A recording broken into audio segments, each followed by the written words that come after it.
TNPSC group 4 examination 10ஆம் வகுப்பு கல்வி தகுதிக்கு நடத்தப்பட்டு வர ஒரு முக்கியமான எக்ஸாமினேஷன் ஆகும். இந்த எக்ஸாமினேஷனுக்கு லட்சக்கணக்கான நபர்கள் வந்து பார்த்தீங்கன்னா ப்ரிப்பேர் பண்ணிட்டு வராங்க. மேலும் இந்த எக்ஸாமினேஷனுக்கு வந்து பார்த்தீங்கன்னா இந்த ஆண்டு மே மாதம் வந்து நோட்டிஃபிகேஷன் வெளியிட்டு ஜூலை மாதம் வந்து எக்ஸாமினேஷன் வந்து நடந்தது.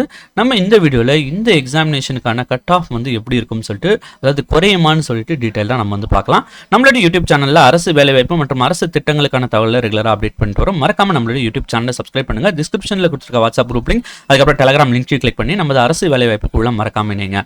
டிஎன்பிஎஸ்சி குரூப் 4 எக்ஸாமினேஷன் கடந்த ஜூலை 12, 2025 அன்னைக்கு நடந்தது. இந்த எக்ஸாமினேஷனுக்கு அப்ளை பண்ணியிருந்தவங்க வந்து பார்த்தீங்கன்னா கிட்டத்தட்ட 14 லட்சம் நபர்கள் வந்து இருந்தாங்க.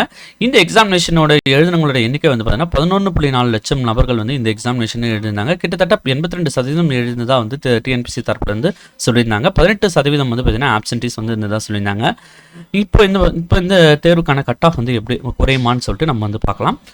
டிஎன்பிஎஸ்சி குரூப் 4 எக்ஸாமினேஷனில் பொது தமிழ் பாடப்பிரிவில் கேட்கப்பட்டிருந்த கேள்விகள் வந்து கடினமாக இருந்ததா வந்து தேர்வுகள் வந்து சொல்லியிருந்தாங்க. பொது தமிழ் பாடப்பிரிவில் பள்ளி பாடப்புத்தகத்தை தாண்டி கேள்விகள் இருந்ததா வந்து சொல்லியிருந்தாங்க. கிட்டத்தட்ட வந்து பார்த்தீங்கன்னா 1953ஆம் ஆண்டு அச்சிடப்பட்ட புத்தகங்கள்லேருந்து கேள்விகள் இடம்பெற்றிருந்ததா வந்து தேர்வுகள் வந்து சொல்லியிருந்தாங்க. ஜென்ரல் ஸ்டடீஸ் பகுதியில் அதிக நேரம் எடுத்துக்கொள்ளும் கேள்விகள் வந்து அதிகமாக வந்து கேட்டிருந்தாவும் சொல்லியிருந்தாங்க. ஆப்டிடியூட் வழக்கத்தை விட சற்று கடினமாக இருந்ததாக வந்து சொல்லியிருந்தாங்க. இதன் காரணமாக வந்து பார்த்தீங்கன்னா கட் ஆஃப் ரேஞ்சு வந்து குறையத்துக்கான வாய்ப்பு இருக்குது.